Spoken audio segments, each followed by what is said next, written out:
Ghana is one of the friendliest places I've ever been in my life. They will literally give you the clothes off their back, the food off their plates. And on the other hand, you've got this terrible issue of child trafficking, child slavery happening.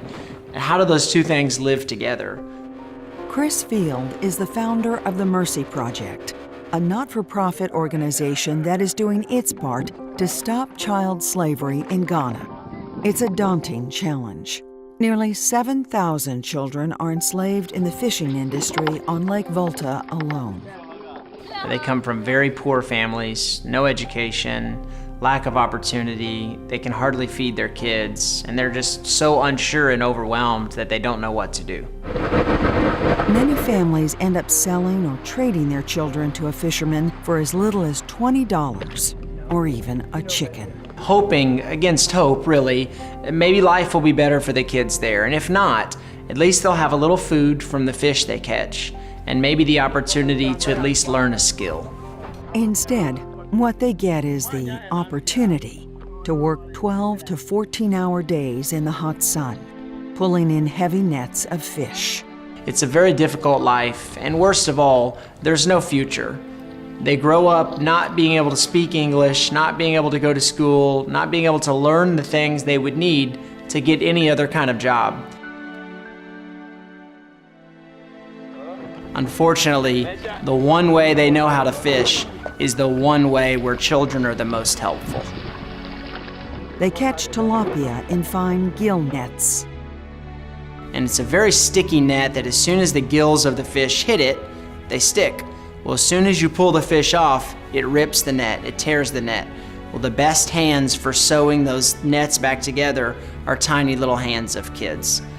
Many of the masters started as trafficked children themselves.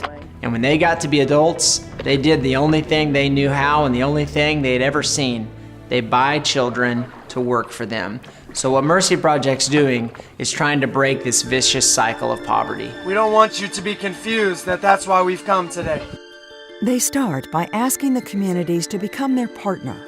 We explain to the communities is that we have two goals. We want to help them economically to be able to be more self-sustaining, but also we want all the children in that community to be able to go to school. Mercy Project showed the villagers a different fishing technique using cages. It's called aquaculture. What we've taught the fishermen and proven to them, it's more efficient and cost-effective to grow fish in cages than it is to use the labor of the children. So one man can do the work of 20 kids. The goal is to make the new system a sustainable source of income. So one of the things I love the most is that we actually teach the fishermen in the villages to build their own cages. We don't just bring it to them.